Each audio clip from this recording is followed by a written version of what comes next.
যে ডক্টর মোহাম্মদ ইউনূস যে ক্ষমতায় রয়েছেন আসলে তাদের ম্যান্ডেট আছে কিনা। আমি মনে করি ডক্টর মোহাম্মদ ইউনূস যে ক্ষমতায় রয়েছেন তাদের তো মূল ম্যান্ডেট হলো বিপ্লব। 5ই আগস্টে স্বৈরাচার হাসিনা পালিয়ে যাওয়ার পরে ডক্টর ইউনূস কিন্তু ক্ষমতায় নিজের থেকে আসতে চায়নি। আমরা বাংলাদেশের 18 কোটি জনগণ তাকে বিদেশ থেকে ধরে নিয়ে এসে ক্ষমতায় বসে দিয়েছি। তার মানে বাংলাদেশের 18 কোটি জনগণ বিপ্লবের মাধ্যমে সমর্থন দিয়ে ডক্টর ইউনূস সরকারকে যে ক্ষমতায় বসিয়েছেন এটাই তাদের ম্যান্ডেট। সুতরাং এই সরকারকে অবৈধ বলার কোনো সুযোগ নেই এবং কোনো সুযোগ আছে বলে আমি এটা মনে করি না। আমি একটা কথা পরিষ্কার করে বলি ভাই, বাংলাদেশ স্বাধীনতার 54 বছর পার হয়ে গিয়েছে।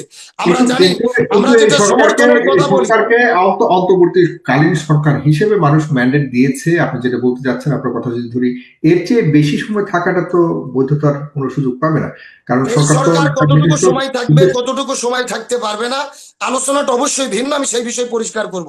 তবে সরাসরি যদি কেউ বলে যে এই সরকার অবৈধ বা ম্যান্ডেট নেই, জনসমর্থন নেই, আমি এই বিষয়টার সরাসরি বিরোধিতা করি।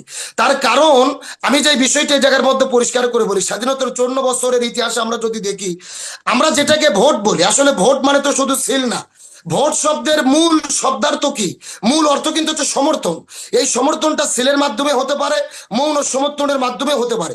আমি মনে করেছি যে বাংলাদেশের 2জন শাসক সরাসরি বাংলাদেশের সমস্ত জনগণের সমর্থনে ক্ষমতায় এসেছেন। 1 নম্বর শহীদ প্রেসিডেন্ট জিয়াউর রহমান যখন বঙ্গবন্ধু হত্যা হয়েছিলেন, তারপরে সিপাহী বিদ্রোহ এবং পুরো বাংলাদেশের মানুষের সমর্থনে শহীদ প্রেসিডেন্ট জিয়াউর রহমান কিন্তু ক্ষমতায় এসেছিলেন। পুরো মানুষ, বাংলাদেশের মানুষের সমর্থনে। তখন প্রথমে তিনি কিন্তু ভোটে ক্ষমতায় আসেন নাই, এই যে জনগণের একটা বিপ্লবের সমর্থন নিয়ে তিনি ক্ষমতায় এসেছিলেন। এবং ডক্টর মোহাম্মদ ইউনূসও যখন ক্ষমতা গ্রহণ করলেন, আপনি বিএনপি বলেন, জামাত বলেন, হেফাজত বলেন, চরমোনাই বলেন, আমরা বাংলাদেশের 18 কোটি জনগণ এক প্রশ্নে কিন্তু তাকে মেনে নিয়েছি। তার ব্যাপারে কেউ প্রশ্ন তুলিনি। সুতরাং তাকে সমর্থন দিয়েও যেহেতু ক্ষমতায় বসিয়েছি, সুতরাং এখানে অবৈধ বলার কোনো সুযোগ আছে বলে আমি মনে করি না। এখন প্রশ্ন আসতে পারে ইনি কতদিন ক্ষমতায় থাকতে পারবে, বা কতদিন তিনি ক্ষমতায় থাকবে, কতদিন ক্ষমতায় থাকা বৈধ বা অবৈধ, এই বিষয়ে অবশ্যই আলোচনা হতে পারে, এই বিষয়ে একমত। কিন্তু বাংলাদেশের এখন আমরা দেখতে পাচ্ছি কিছু কিছু নেতা সারা দিন শুধু মিডিয়ার সামনে কিন্তু নির্বাচন নির্বাচন জিকির করছেন। মানে মিডিয়ার সামনে আসলে নির্বাচন দিতে হবে। একটা কথা পরিষ্কার করে বলি, আমিও নির্বাচনের বিরোধী না। আমার বয়স 34 বছর, আমি জীবনে একদিনও এখন পর্যন্ত ভোট দিতে পারিনি। আমার মনে আক্ষেপ আছে, কষ্ট আছে, দুঃখ আছে। সুতরাং 16 বছর আমরা আন্দোলন করেছি, সঠিকভাবে ভোট দেব এজন্যই কিন্তু আন্দোলন করেছি। ভোট আমরা অবশ্যই চাই, কিন্তু পরিষ্কার বিষয় হলো এই যে একটা বিপ্লব হয়ে গেল, এই বিপ্লবটা শুধু কিন্তু নির্বাচনের জন্য হয়নি। এখানে 2টি বিষয় পরিষ্কার। প্রথম বিষয় হলো এই যে 1800 ছাত্র জনতাকে হত্যা করা হলো, এর বিচার আগে বাংলাদেশে কার্যকর হতে হবে।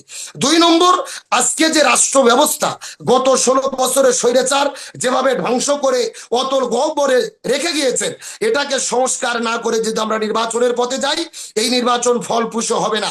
আজকে স্বৈরাচার হাসিনার নিয়োগকৃত 80% প্রশাসন তাদের স্বপদে বহাল আছে।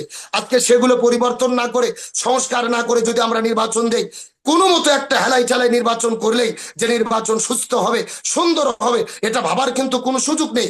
আজকে আমরা দেখেছি স্বৈরাচার হাসিনার আমলে যেই ডিসি ছিল, যেই এসপি গুলো ছিল, যারা বগুড়ায় ছিল তারা চট্টগ্রামে গিয়েছে, যারা চট্টগ্রামে ছিল তারা সিলেটে গিয়েছে। আমূল কোনো পরিবর্তন কিন্তু আমরা করতে পারিনি। এখন স্বৈরাচারের নিয়োগকৃত প্রশাসনকে রেখে নির্বাচন করলে কি ফলপ্রসূ নির্বাচন হবে? এই জন্য আমরা পরিষ্কার করেছি, আগে যতটুকু সংস্কার প্রয়োজন সুষ্ঠু নির্বাচনের জন্য এতটুকু সংস্কার করতে হবে এবং গণহত্যার বিচার কার্যকর করতে হবে। এই বিচার কার্যকর করে সংস্কার করে যদি নির্বাচন ডিসেম্বরের মধ্যেই করা যায় তাহলে ডিসেম্বরে নির্বাচন দেন। যদি জুন পর্যন্ত সময় লাগে জুন পর্যন্তই সময় নেন। তবে প্রশ্ন, আগে সংস্কার করুন, নির্বাচন আগে বিচার কার্যকর করুন, তারপরে নির্বাচন করুন। সুতরাং আমি নেতাদেরকে বলি অবশ্যই নির্বাচন চাবেন, গণতন্ত্র প্রতিষ্ঠার তো মূল বিষয় নির্বাচন। তবে নির্বাচন চাওয়ার আগে আপনারা অবশ্যই পরিষ্কার করে বলেন প্রয়োজনীয় সংস্কার করুন, গণহত্যার বিচার করুন। আজকে আফসোস, অধিকাংশ নেতা আজকে যারা বলছেন সরকারের বৈধতা নেই, তারা শুধু মিডিয়ার সামনে বলছেন নির্বাচন দেন, তৈরি করে নির্বাচন দিয়ে সরে দাঁড়ান। তারা একবারও বলে না বিচার করুন, একবারও বলে না সংস্কার করুন। এটাই কিন্তু অভ্যুত্থানের জনগণের মনে কষ্ট যে আপনারা অবশ্যই নির্বাচন চান, তার আগে সংস্কারের কথা বলেন, বিচারের কথা বলেন।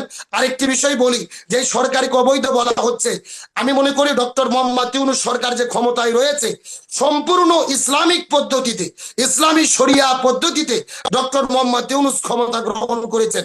এখন আপনাদের প্রশ্ন জাগতে পারে যে আপনি এমন কথা বললেন, আজকে যদি আমরা দেখি রাসূল করিম সাল্লাল্লাহু আলাইহি ওয়াসাল্লাম এর ওফাতের পরে আমাদের প্রথম খলিফা হযরত আবু বকর সিদ্দিক রাদিয়াল্লাহু তাআলা কিভাবে খলিফা হয়েছিলেন?